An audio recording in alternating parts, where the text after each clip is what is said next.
Diputado José Manuel Olivares, presidente de la Comisión de Salud de la Asamblea Nacional. Diputado, hay mucho en la agenda informativa de nuestro país el día de hoy en el tema político electoral, pero quiero darle prioridad el día de hoy al tema de la salud, tomando en cuenta además que se está en el mes de la lucha contra el cáncer de mama. Usted que ha realizado investigaciones en los distintos hospitales del país, ¿cómo está el tema de atención y de prevención y de diagnóstico del cáncer de mama y del cáncer en general en nuestro país? Sí, bueno, primero felicitar, darle el ánimo y el honor que se merecen todas nuestras pacientes oncológicas. Esa es mi especialidad médica. Gracias por su lucha, gracias por querer vivir y son ustedes las que inspiran a mucho del personal de salud que ve esa dura lucha que dan. Pero también es injusto que además de luchar por su vida, de luchar por vencer el cáncer, tengamos que ver a niños protestando por quimioterapia, como es el caso de nuestros niños con leucemia del Hospital JM de Los Ríos. Hoy lamentablemente las noticias no son buenas en este mes de prevención del cáncer de mama. Tenemos que el 90% de los equipos mamógrafos están malos a nivel nacional. Es casi imposible para una mujer venezolana hacerse una mamografía, lo cual nos hace retroceder a lo que es únicamente el autoexamen, cuando todas nuestras mujeres deberían tener acceso a una mamografía en el Sistema Nacional Público de Salud. Hoy tenemos un 70% de escasez de quimioterapia, 70% de escasez de tratamiento para el cáncer de mama, para el cáncer de cuello uterino, para el cáncer de próstata, para las leucemias, para nuestros pacientes con tumores cerebrales de 3 meses que no reciben tratamiento de temodal o temozolomida. Y a lo mejor yo diré aquí adriamicina, ciclofosfamida, metrotexate, temodal, y muchos de ustedes dirán, bueno, ¿qué es eso? Pero el que hoy tiene a su mamá con cáncer, el que hoy tiene a su hijo con cáncer, el que hoy tiene un familiar con cáncer, sabe muy bien el significado de estas palabras y lo que significan para salvar la vida de su hijo, de su hermano, bueno, de su cuñado, de quien sea, de ese ser humano preciado para él. Y hoy lamentablemente hay 70% de escasez. Todos nuestros pacientes están en lista de espera en los hospitales del país, un deterioro de la red de radioterapia. Al final, hoy no solamente el diagnóstico del cáncer, sino enfrentarse al sistema de salud, si no tienes cómo ir al sector privado, es técnicamente una sentencia de muerte. Ha sido parte de nuestra lucha, parte de la exigencia que le hemos hecho al Ministerio de Salud y lamentablemente, transcurrido estos 10 meses del año, no hemos tenido ni una sola respuesta de un ministerio, al cual le hemos dicho, por favor, dejen las diferencias políticas a un lado y vamos juntos a darle respuestas a la gente, vamos a entender el sentido de la política, que es servir, ayudar y no ver quién insulta más, quién agrede más, sino quién le soluciona más los problemas al ciudadano. Diputado, se sigue insistiendo en que en Venezuela no hay una crisis humanitaria. Distintos diputados del Gran Polo Patriótico, ayer el diputado Diosdado Cabello también lo decía, que era parte de la manipulación de la oposición para que se intervenga a nivel internacional a nuestro país. Quienes solamente cuentan con la opción del hospital público, del Seguro Social en este caso, que es quien debería brindar estos medicamentos, ¿a dónde deben ir? ¿A quién acuden? Más allá de pedir un servicio público en un medio de comunicación o pedir una colaboración, ¿cómo hacen para realizar estos tratamientos? Mira, es muy duro cuando tú ves las redes sociales inundadas de peticiones de quimioterapia, cuando tus pacientes, yo que sigo viendo pacientes en el hospital, cuando ves al paciente desesperado. Aquí la quimioterapia o la consigues en la farmacia de altos costos del Seguro Social, que no nos cuesta nada reconocer que es una gran bondad para el país, que funcionó muy bien, que fue ejemplo y modelo para Latinoamérica. Hoy lamentablemente, lo decía, 70% de escasez, medicamentos que vienen de la China, de India y de Cuba de muy mala calidad, con mucha toxicidad. Tenemos aumento de las metástasis y las recaídas producto de la mala calidad y de los negocios que hay detrás de estos medicamentos.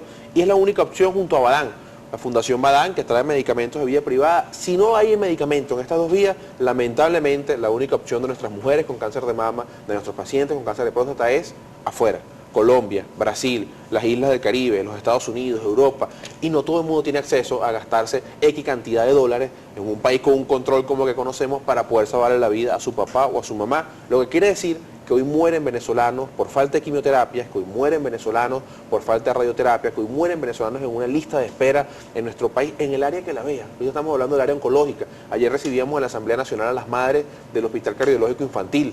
Muy bonito el hospital, no tenemos ningún problema en reconocer que fue el único hospital que hicieron en 17 años, pero han fallecido 30 niños en lo que va de año y hay más de 5.000 en lista de espera. No están haciendo intervencionismo, tienen una disminución de casi el 50% de sus intervenciones quirúrgicas. Por falta de insumos también. Por falta de insumos médicos, la misma crisis que afecta a todos los venezolanos, la misma crisis que lamentablemente la ministra de Salud insiste en no reconocer, en no aceptar, en no dejarse ayudar. No olvidemos, nosotros en el Parlamento creamos una ley para normalizar, para reglamentar lo que es la ayuda humanitaria, las ayudas de todas las naciones del mundo. No olvidemos que la OMS, la OPS, la ONU, muchos gobiernos del mundo ofrecieron ayuda Bueno, para los venezolanos, nosotros no queríamos ir a tomarnos una foto entregando una ayuda, nosotros queríamos quitarle la angustia a usted que nos ve, que no consigue el medicamento de su papá, de su mamá, de su abuelo, porque la verdad es que hoy en Venezuela tenemos 85% de escasez de medicamentos en la farmacia, 70% de escasez de medicamentos oncológicos, y en nuestros hospitales no hay nadie, o te lo pongo de otra manera, el que no tiene plata se muere. El que no tiene plata para pagar en el hospital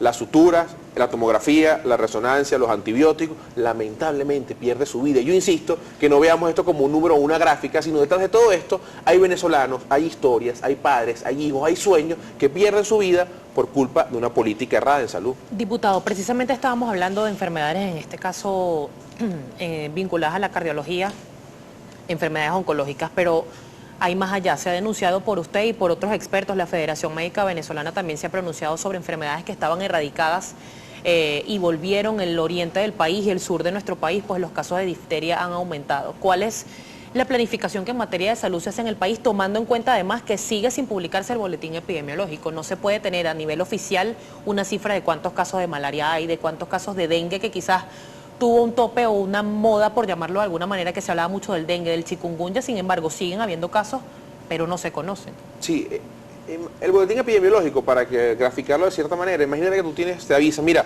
frente a tu casa hay unos delincuentes, no vayas porque te van a robar, te alerta. El boletín epidemiológico es una herramienta de alerta para el sector salud, para tú decir, epa, tengo un problema aquí, vamos a acercar, vamos a tomar las medidas necesarias. Hoy en Venezuela no existe, Venezuela y Cuba son los únicos países del mundo que no tienen un boletín epidemiológico público. ¿Cuál es el resultado?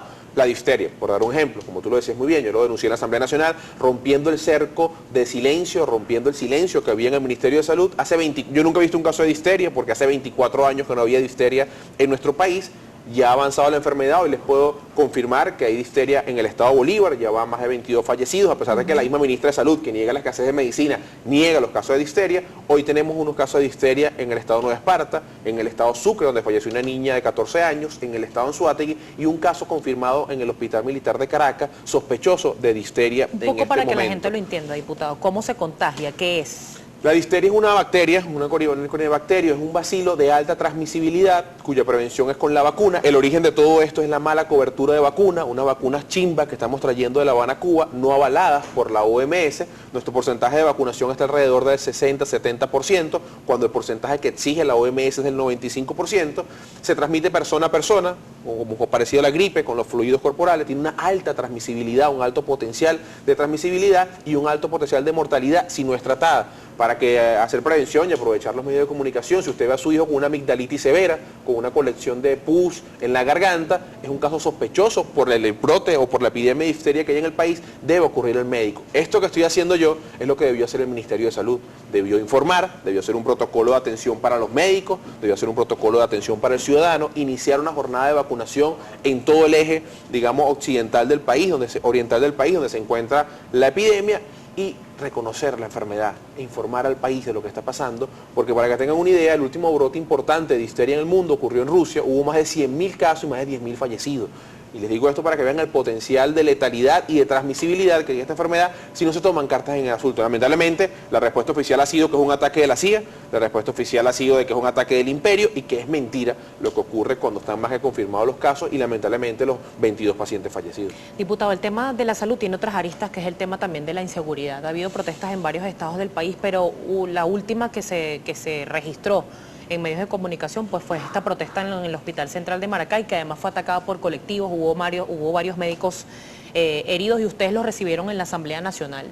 ¿Qué pidieron estos médicos? Mira, primero, cuando escuchas el testimonial es dramático, que te dice, mira, tenemos un mes protestando porque tenemos un mes sin operar, tenemos un mes con las consultas electivas suspendidas. La consulta electiva es el paciente que uno planifica, el paciente de alta envergadura, que tú le planificas una cirugía hace un mes que nos hacían en el Hospital Central de Maracay, similar a lo que ocurre en casi todos los hospitales capitales de nuestro país. Vemos que estos médicos protestaron, luego recibieron unas ayudas de algunos sectores, unas ayudas humanitarias, y la respuesta del director de salud del Estado de Aragua, el director del hospital, fue agredirlos. Ayer confirmamos, porque estuvieron en la Asamblea Nacional, un número de 15 personas agredidas. Nos llama profundamente la atención que hayan agredido a una doctora con un embarazo de 24 semanas de gestación. Estuvo a punto de perder a su hijo, esa doctora que fue agredida en la emergencia pediátrica, 2 pacientes heridos producto de la trifulca, un médico con contusión cerebral, un médico que le volaron parte de los dientes. producto de la intolerancia, producto de la violencia que emana del gobierno nacional, cuando lo único que pedían los médicos es: queremos insumos para trabajar, queremos operar a nuestros pacientes. Insisto, lamentablemente no entienden que las diferencias políticas jamás pueden estar por encima de los problemas de la gente. Ya las dos médicas o médicos que fueron votados de cierta manera, fueron destituidos su trabajo, pero la jornada de protesta continúa en el estado de Aragua, bueno, por la evidente descontrolada y desmedida violencia hacia los médicos. Diputado, tenemos que hacer una pausa comercial, pero al regreso quiero tratar con usted también el tema, por supuesto, político electoral. Ayer se anunció por parte del Consejo Nacional Electoral, pues, o se oficializó que no va a haber elecciones de gobernadores en diciembre. Se dio fecha para mitad del próximo año, entre otras cosas también hablar, por supuesto, del referéndum revocatorio. Estamos conversando con José Manuel Olivares, diputado de la Asamblea Nacional por la MUT. Nos recuerda, por favor, su cuenta en Twitter. José